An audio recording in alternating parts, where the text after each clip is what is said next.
সুপ্রিয় শিক্ষার্থীরা, শুভেচ্ছা নিও। আশা করছি ভালো আছো সবাই। গত ক্লাসে আমরা রিসার্চ মেথোডোলজি নিয়ে আলাপ করছিলাম। তখন আমরা গবেষণা কি, গবেষণার গুরুত্ব, গবেষণার যৌক্তিকতা, গবেষণার নৈতিক ভিত্তি, গবেষণার প্রকারভেদ ইত্যাদি নিয়ে আলোচনা করেছি। আজকে আমরা research method and methodology, qualitative and quantitative research, research process এর একটা অংশ, রিসার্চ প্রবলেম, এটুকুন পর্যন্ত আমরা আলোচনা করব। তাহলে আমরা মূল আলোচনায় যাই। এই যে প্রথমে research method and methodology. Method কি, মেথোডোলজি কি? নরমালি মেথড বলতে যেটা বুঝি, কোনো একটা পদ্ধতিকে আমরা মেথড বলি। বাংলায় কোনো একটা পদ্ধতিতে মেথড বলি। আর গবেষণার ক্ষেত্রে কি হয়? গবেষণার ক্ষেত্রে all those methods or techniques are used for the education of research অথবা রিসার্চ। এখানে এডুকেশন অফ রিসার্চ হতে হবে এমন কোনো কথা নাই। আমরা এডুকেশনাল গবেষণা করলে এডুকেশন অফ রিসার্চ হবে, আর নর্মালি সায়েন্টিফিক রিসার্চ করলে সায়েন্টিফিক রিসার্চ হবে। তাহলে যেই মেথড অথবা যে সমস্ত মেথড ব্যবহার করি সেইটাকে বলা হয় রিসার্চ মেথড। ওকে, অথবা অন্যভাবে বলা যায়, অন্যভাবে কি বলা যায়? all those methods which are used by the researcher during the course of studying his research problem are termed as research method. একজন গবেষক তার গবেষণাকালীন সময়ে যেই মেথডগুলি ব্যবহার করে সেগুলিকে বলা হয় রিসার্চ মেথড। একজন গবেষক তার গবেষণাকালীন সময়ে যে মেথডগুলি, যে টেকনিকগুলি ব্যবহার করে সেইগুলিকে বলা হয় রিসার্চ মেথড। তাহলে এখন মেথোডোলজি কি? মেথোডোলজি হচ্ছে, মেথোডোলজি একটু ভিন্ন ধরনের, ভিন্ন term. Methodology is the way of systematically solve the research problem. তাহলে কথাটার অর্থ কি দাঁড়াইলো? একটা গবেষণা বিষয়, একটা গবেষণার সমস্যা যেই নিয়মতান্ত্রিক ভাবে স্টেপ বাই স্টেপ সলভ করার যে পদ্ধতি, সেটাই হচ্ছে রিসার্চ মেথোডোলজি। সেটা হচ্ছে রিসার্চ মেথোডোলজি। অথবা অন্যভাবে বললে, is a science of studying how research is done scientifically. মানে বৈজ্ঞানিক পদ্ধতিতে একটা গবেষণা কিভাবে সম্পাদিত হবে সেটাই হচ্ছে রিসার্চ মেথোডোলজি।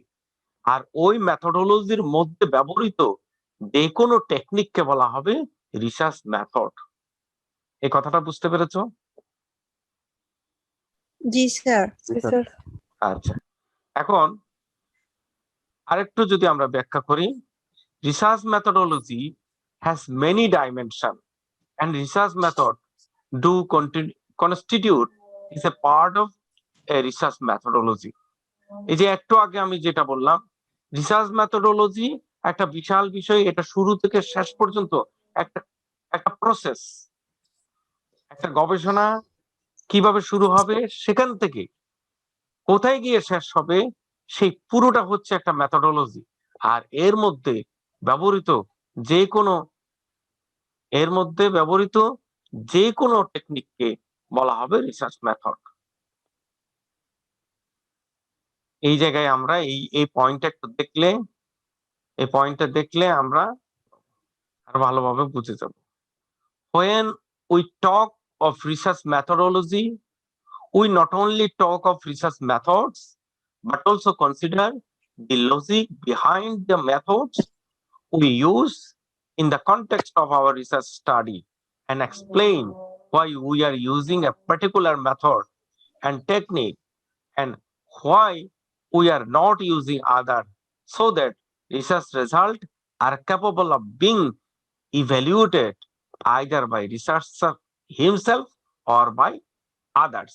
যেমন ধরো, আমরা যদি একটা বায়োলজিক্যাল গবেষণা করি, এই বায়োলজিক্যাল গবেষণাতে আমরা এটা মরফোলজিক্যাল অ্যানালাইসিস করতে পারি, আমরা এটা ল্যাবরেটরি মেথড করতে পারি। তাহলে আমরা কেন মরফোলজিক্যাল অ্যানালাইসিস করছি, কেন laboratory method or chemical analysis করছি, এর ব্যাখ্যা আমরা দেব এবং এর রেজাল্ট যেটা আসবে সেটা অ্যানালাইসিস করে আমরা একটা কনক্লুশনে আসব। এই যে প্রত্যেকটা ধাপ নিয়ে আমাদের একটা লজিক্যাল ব্যাখ্যা, এই সব কিছু মেথডোলজির অংশ। কিন্তু ধরো এই যে আমি মরফোলজিক্যাল অ্যানালাইসিস করছি অর কেমিক্যাল অ্যানালাইসিস করছি, এইগুলি হচ্ছে এক একটা রিসার্চ মেথড। বুঝতে পেরেছো? জি স্যার। ওকে, এখন আমরা পরের ধাপে যাব, সেটা হচ্ছে এই যে দুই ধরনের গবেষণা নিয়ে আমরা আলোচনা করব বলেছি, পরিমাণগত গবেষণা আর গুণগত গবেষণা।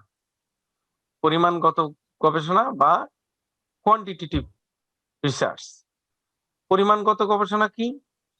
এর উপাত্ত সবসময় সংখ্যাসূচক হতে হবে, অর্থাৎ যেটা আমরা পরিমাপ করতে পারি। পরিমাপ করার জন্য আমরা একটা নিউমেরিক্যাল ইউনিট ব্যবহার করতে পারি। এটা দৈর্ঘ্য হতে পারে, এটা প্রস্থ হতে পারে, এটা ওজন হতে পারে। এই ধরনের পরিমাপযোগ্য বিষয়গুলি হচ্ছে পরিমাণগত গবেষণার অংশ। আর এর গাণিতিক এবং পরিসংখ্যানগত পদ্ধতি ব্যবহার করে এটা আমরা বিশ্লেষণ করতে পারি।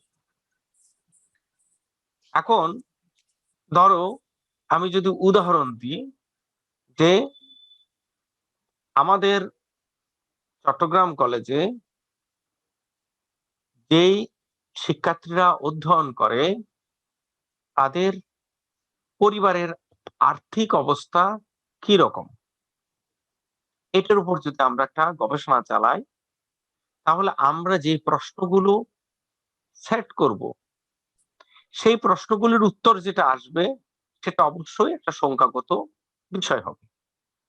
এই ধরনের যে গবেষণাগুলি হবে সেগুলিকে বলা হয় পরিমাণগত গবেষণা।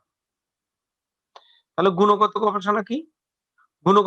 গুণগত বিষয় মানে অ্যাবস্ট্রাক্ট বিষয় নিয়ে যদি আমরা গবেষণা করি তাহলে সেটাকে বলা হবে গুণগত গবেষণা। গুণগত গবেষণা হলো কোনো বিষয়ে মানুষ কি চিন্তা করে এবং অনুভব করে বা কি করতে চায় সে সম্পর্কে একটা গভীর অনুসন্ধান যদি করি তাহলে সেটা হবে গুণগত গবেষণা। যেমন গুণগত গবেষণা কোনো বিষয় বা ইস্যুর মানবিক দিক সম্পর্কে তথ্য প্রদান করে, অর্থাৎ মানুষের আচরণ, বিশ্বাস, মতামত, আবেগ ইত্যাদি সম্পর্কে তথ্য প্রদান করে। এখন যদি আমি একটা উদাহরণ দিই, বাংলাদেশের মানুষ কেমন অতিথি পরায়ণ, অথবা বাংলাদেশের মানুষ অন্য মানুষ সম্পর্কে কি ধরনের মনোভাব পোষণ করে, অথবা নতুন পরিবেশে বাংলাদেশের মানুষ অ্যাডজাস্ট করতে কি ধরনের, কিভাবে অ্যাডজাস্ট করে একটা নতুন পরিবেশে, একটা নতুন কর্ম পরিবেশে বাংলাদেশের মানুষ কিভাবে অ্যাডজাস্ট করে। এই বিষয়ে যদি আমরা একটা গবেষণা করতে চাই তাহলে আমাকে এমন কিছু প্রশ্ন করতে হবে যে প্রশ্নগুলি আসলে সংখ্যাগতভাবে পরিমাপ করার মতো নয়। যেমন ধরো, তাহলে যদি আমি এভাবে প্রশ্ন করি, আপনি একজন নতুন মানুষের সাথে কত সহজে বন্ধুত্ব করতে পারেন? যেমন তাহলে এটার উত্তর হইতে পারে খুব সহজেই করতে পারি, না আমার একটু সময় লাগে, আমি প্রথমে একদম মিশতে পারি না, এরপরে ধীরে ধীরে ধীরে ধীরে আমি খাপ খাইতে নিতে পারি। এখন এই তথ্যগুলি আসলে স্কেলে সংখ্যাগতভাবে পরিমাপ করার মতো বিষয় না। তারপর যদি বলে যে আপনি যখন অন্যের সম্পর্কে মানুষ কেউ নিন্দা বাক্য বলে তখন আপনার কেমন লাগে, তখন আপনি বলছেন হ্যাঁ করতেই পারে। আবার এটা বলতে পারেন এই বলছেন না এটা করা ঠিক না। আবার বলে মানুষের সাথে শত্রুতা করা ঠিক না। এই যে এই বিষয়গুলি, এগুলো হচ্ছে ব্যক্তি মনোভাবের বিষয়, এগুলি সরাসরি পরিমাপযোগ্য নয়। কাজেই এই ধরনের বিষয় আশয় নিয়ে যখন গবেষণা করা হয় তখন সেটা হচ্ছে গুণগত গবেষণা। বুঝতে পেরেছো এখন পরিমাণগত আর গুণগত গবেষণার যে পার্থক্যটা? জি স্যার। আরেক আরেকটু করে আমরা দেখবো, পাশাপাশি দেখবো, তাহলে আরো ক্লিয়ার হবে। এই যে দেখো, কোয়ালিটেটিভ রিসার্চ আর কোয়ান্টিটেটিভ রিসার্চ, গুণগত গবেষণা আর পরিমাণগত গবেষণা। এখন ধরো কেন বলা হচ্ছে concern with understanding human behaviour from informants perspective.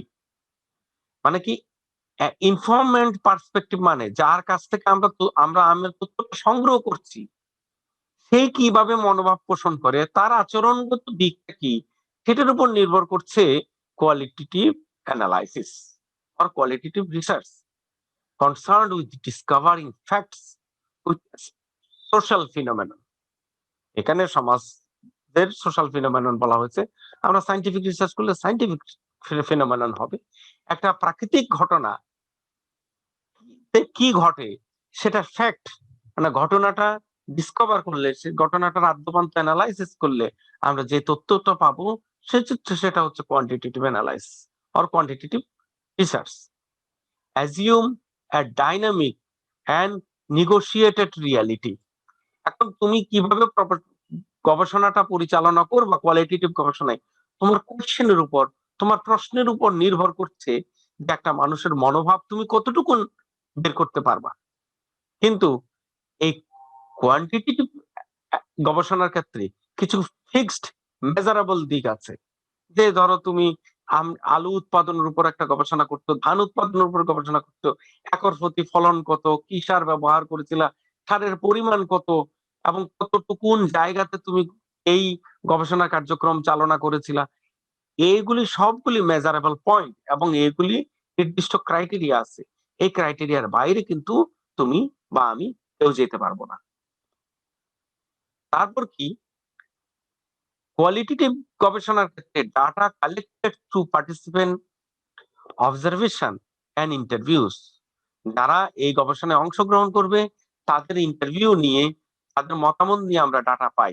R data collected through measuring things, আমরা একটা পাতার দৈর্ঘ্য যদি মাপি যে এই সার প্রয়োগের ফলে ফলিয়েজ গ্রোথ, মানে একটা উদ্ভিদের পাতার বৃদ্ধি কেমন হলো, সেটাকে আমাকে মেজারমেন্ট করতে হবে, এটা মাপতে হবে। Data are analyzed by themes from descriptive information. এখানে যেই তথ্যগুলি পেয়েছি সেইগুলিকে সমন্বয় করে আমরা একটা রেজাল্ট পাই, সেটাই হচ্ছে তার ডাটা অ্যানালাইসিস। অথবা এটাকে নিউমেরিক্যাল কনভার্সনের মাধ্যমে আমরা একটা ইনফরমেশন বের করতে পারি।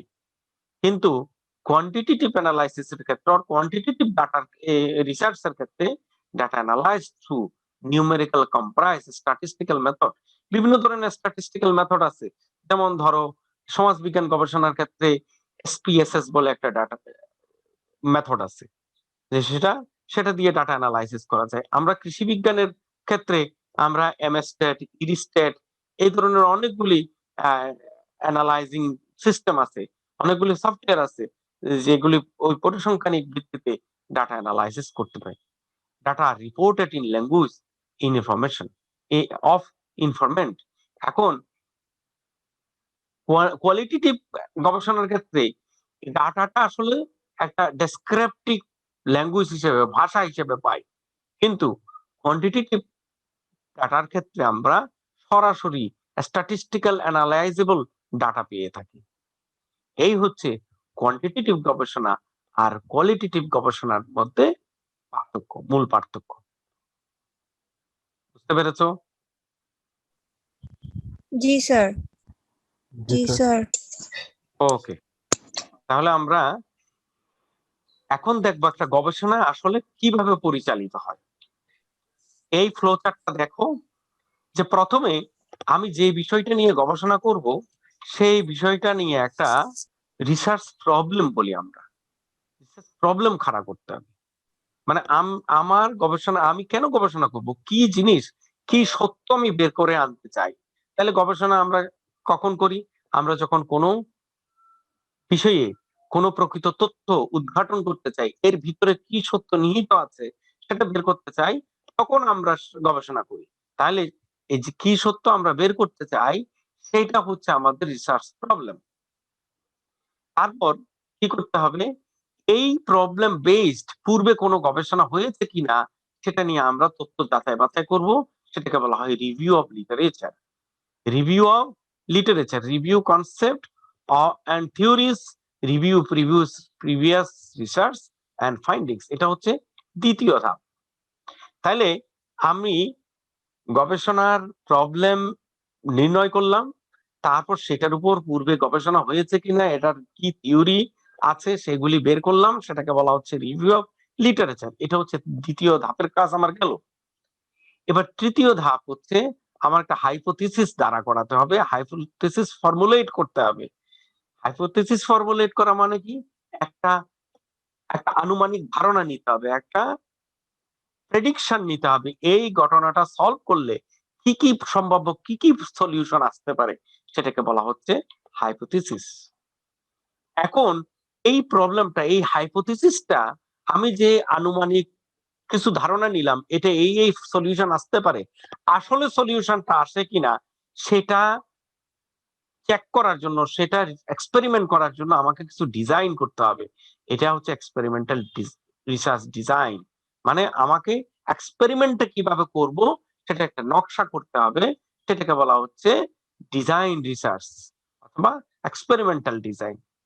এখন এই গবেষণা বাস্তবায়ন করার জন্য আমাকে কিছু ডাটা কালেক্ট করতে হবে এবং ডাটা অ্যানালাইসিস করতে হবে, এবং ডাটা অ্যানালাইসিস করার পর ডাটা ইন্টারপ্রিটেশন অথবা ব্যাখ্যা করতে হবে।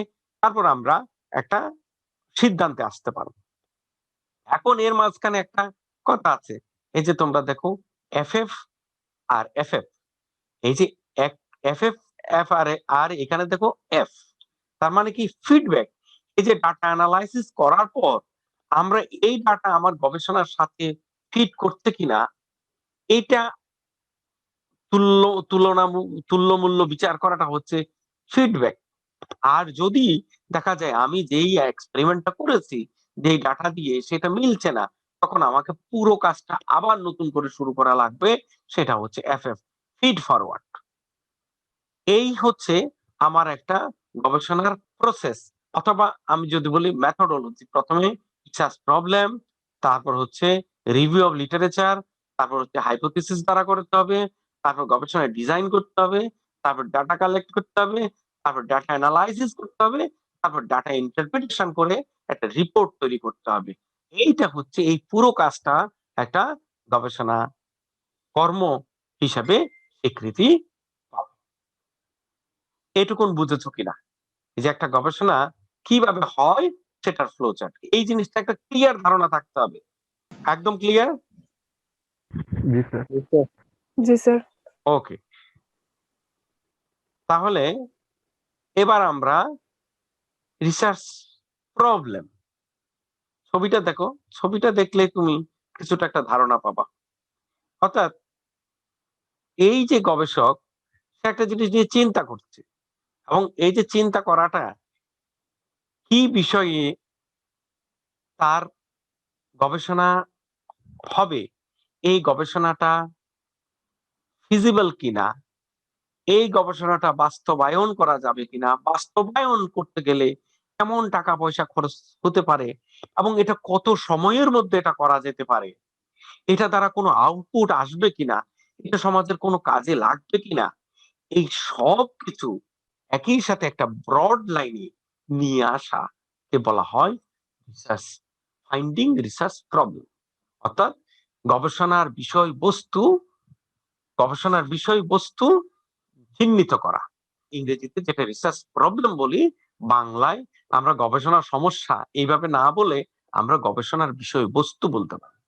অর্থাৎ গবেষণা কোন বিষয়ে আসলে গবেষণা করতে চাই, এবং এই বিষয়ে গবেষণা করাটা বাস্তবসম্মত কিনা, এবং এই বিষয়ে গবেষণা করলে যেই ফলাফল আসবে সেই ফলাফলটা প্রয়োগযোগ্য কিনা এবং এই গবেষণাটা আর্থিকভাবে সময়ের সাথে ফিজিবল কিনা। কথা বুঝতে পেরেছো? জি স্যার।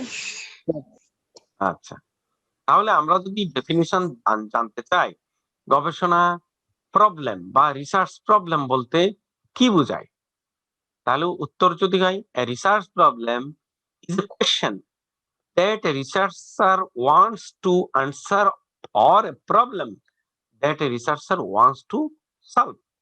তাহলে কি গবেষণা প্রবলেম কি? গবেষণা প্রবলেম হচ্ছে এমন একটা প্রশ্ন অথবা এমন একটা সমস্যা যেটা একজন গবেষক সমাধান করতে চান। ক্লিয়ার? জি স্যার। ওকে। এখন এই যে গবেষণা প্রবলেম, সেটা কিভাবে দ্বারা হয়, সেটা কিভাবে ফর্মুলেট হয়, কিভাবে ফর্ম হয়, সেটা হচ্ছে ধরো select a broad problem area of interest. একটা বড় একটা গবেষণার ক্ষেত্র তুমি প্রথমে শনাক্ত করবা। এখন এটা করার পর কি হবে, এটা হচ্ছে is the problem shared by real people or ethical, এটাকে বলে ইথিক্যাল। এই প্রবলেমটা ইথিক্যাল কিনা। ইথিক্যাল মানে কি, এই যে আমি যে গবেষণাটা করতে চাচ্ছি অথবা তুমি যে গবেষণাটা করতে চাচ্ছ, এটা কি আসলে মানুষের কাজে লাগে অথবা মানুষের কাজে লাগবে, অথবা এই প্রবলেম দ্বারা কি মানুষ সাফার হচ্ছে, এটার কোনো কার্যকারিতা আদৌ আছে কি, এইটাকে বলা হয় ইথিক্যাল অ্যানালাইসিস করা। এই কাজটা আমি যে করব, এই গবেষণাটা যে করব, এটা আমার কোন কাজে লাগবে, এটা জনগণের কোন কাজে লাগবে, এটা রাষ্ট্রের কোন কাজে লাগবে, অথবা এটা বিশ্ববাসীর কোন কাজে লাগবে, এই জিনিসটা বের করাটা হচ্ছে ethical analysis of problem area. তারপর কি, read from general to specific. তাইলে এই জিনিসটা, এই প্রবলেমটা আসলে কতটুকু প্রবলেম সৃষ্টি করছে সেটা নিয়ে আমাকে পড়তে হবে। কি পড়তে হবে? ওই যে রিভিউ অফ লিটারেচারের কথা বলেছি শুরুতে, এই রিভিউ অফ লিটারেচার এই সম্পর্কে কি কি কথা আছে, এটা আমরা নানাভাবে তথ্য সংগ্রহ করে এটা পড়বো যে আসলে প্রবলেমটা কতটুকু গুরুত্বপূর্ণ।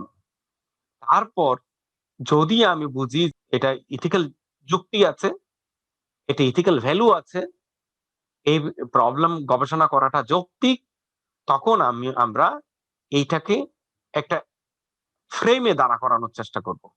অথবা যদি দেখি যে না, আমার এটা মিলছে না, তাহলে আমি এটাকে রিশেপ করব, অন্য একটা এরিয়া ধরে অ্যানালাইসিস করে স্পেসিফাই করব।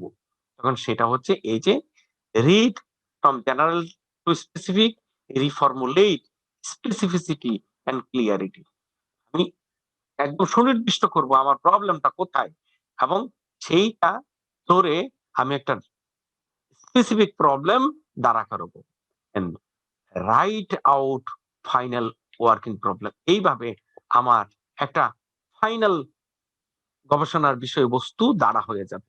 আমি একটা বৃহৎ এলাকা ধরে অ্যানালাইসিস করে পড়ালেখা করে আমি একটা অবস্থায় আসলাম, এবং এই অবস্থায় আসার পরে আমরা যখন দেখলাম যে না, এটার একটা ইথিক্যাল ভ্যালু আছে, তখন একটা ৮-৭ স্কেলেটন দাঁড়া করালাম এবং এইটা আমি খাতায় লিপিবদ্ধ করলাম। এইটাই হবে আমার গবেষণার বিষয় বস্তু। এখন ধরো, এই যে আমাদের দেশে একসময় আউশ আমন ২টা ধান হতো, এখন বোরো হয়, এবং বোরোর ফলন বেড়ে যাওয়ার কারণে আমাদের এই যে আউশ ধানের চাষ কিছুটা কমে গেছে। এই আউশ ধানের চাষের প্রবণতা কমে যাওয়ার কারণ কি? বাংলাদেশে আউশ ধান চাষের প্রবণতা কমে যাওয়ার কারণ। এখন তুমি যদি চিন্তা করো বাংলাদেশে আউশ ধানের, তাহলে কত জায়গায় তোমাকে ঘুরতে হবে, কত জায়গা ভিজিট করতে হবে, কত জায়গায় ডাটা কালেক্ট করতে হবে, এটা কি আসলে ফিজিবল? কিন্তু তুমি মনে করছো যে না, এটা আমার বের করতে হবে, কারণ কি, এবং এটা মানুষের কাজে লাগবে, কারণ আমাদের এই যে ২টা ফসলের জায়গায় ৩টা ফসল যদি আসে, তাহলে এটা আমাদের উদ্বৃত্তি আরো বাড়াবে। এখন এই গবেষণা করতে গিয়ে তুমি দেখলা যে না, আমি এইভাবে সারা বাংলাদেশ দেখবো না, আমি বাংলাদেশে বেশি পরিমাণে ধানের চাষ হয় এই ধরনের 3টা ডিস্ট্রিক্ট অথবা 2টা ডিস্ট্রিক্ট অথবা একটা ডিস্ট্রিক্ট আমি ইয়ে করব, সার্ভে করব অথবা এই একটা ডিস্ট্রিক্টের উপর কাজ করব। এখন তুমি সেই ধরনের একটা ডিস্ট্রিক্ট অথবা 2টা ডিস্ট্রিক্ট স্থির করলে, তাহলে ধরো তুমি ধরলা যে দিনাজপুর ডিস্ট্রিক্টে আউশ ধানের চাষ করার প্রবণতা কমে যাওয়ার কারণ অনুসন্ধানের জন্য তুমি কাজ করো। এই যে তুমি রিফর্মুলেট করলা, সারা বাংলাদেশ নিয়ে চিন্তা করতে গিয়ে আবার একটা ডিস্ট্রিক্টের মধ্যে এই ভাবনাটা নিয়ে আসছো এবং এটা একটা ফ্রেমে দাঁড়া করিয়েছো, এইটা হচ্ছে রিফর্মুলেট দা প্রবলেম। এবং আফটার অল তুমি কনক্লুশনে চলে আসছো দিনাজপুর ডিস্ট্রিক্টে আউশ ধান চাষের বর্তমান অবস্থা। তাহলে ধাপগুলি কি? প্রথমে সিলেকশন অফ রিসার্চ এরিয়া, আমি একটা গবেষণার ক্ষেত্র সিলেক্ট করলাম। রিভিউইং লিটারেচার এন্ড থিওরিজ, আমি এর সংক্রান্ত বিভিন্ন বই পত্র লেখা যেখানে আছে সেগুলি রিভিউ করলাম। ডিলিমিটিং দি রিসার্চ টপিক, এই যে বৃহৎ একটা এরিয়া টপিককে একটা স্পেসিফাই করাটাকে বলা হচ্ছে delimiting the research topic. Evaluation the research problem, আমি আবার চেক করে দেখলাম যে আমি যে গবেষণাটা করব সেই গবেষণাটা ওই সময়ের মধ্যে, ওই টাকার মধ্যে এবং ওই সামর্থ্যের মধ্যে বাস্তবায়নযোগ্য কিনা, সেটাকে বলছি evaluating the research problem, then formulating the final statement. After all, যখন আমি সিদ্ধান্ত নিলাম এই বিষয়ে কাজ করা সম্ভব, এতে আমার এত টাকা যেতে পারে এবং এটা হলে এই উপকার হতে পারে, তখন আমি একটা গবেষণার লাইন আউটলাইন দ্বারা করালাম, গবেষণার একটা হেডিং দ্বারা করালাম, টপিক দ্বারা করালাম। সেইটাই হচ্ছে তোমার রিসার্চ প্রবলেম অথবা গবেষণার বিষয় নির্ধারণ। ক্লিয়ার? জি স্যার। তাহলে আজকে আমরা যে আলোচনা করলাম সেই আলোচনা থেকে তোমরা রিসার্চ মেথড এন্ড মেথোডোলজির মধ্যে যে কি পার্থক্য রয়েছে সেটা যেমন বুঝতে পেরেছো, আবার গুণগত বা কোয়ালিটেটিভ রিসার্চ এবং পরিমাণগত বা কোয়ান্টিটেটিভ রিসার্চের মধ্যে কি পার্থক্য আছে সেটা বুঝতে পেরেছো। এর পাশাপাশি রিসার্চ প্রসেস আউটলাইন সম্পর্কে তোমাদের একটা ধারণা তৈরি হয়েছে এবং এর পাশাপাশি রিসার্চ প্রবলেম বা গবেষণার বিষয়বস্তু কিভাবে সিলেক্ট বা নির্ধারণ করা হয় সে বিষয়ে তোমাদের পরিষ্কার ধারণা তৈরি হয়েছে। আজ এ পর্যন্ত। পরবর্তী ক্লাসে আমরা রিসার্চ প্রসেসের পরবর্তী স্টেপগুলি নিয়ে আলোচনা করব। সবাই ভালো থেকো, সুস্থ থেকো। সবাইকে ধন্যবাদ।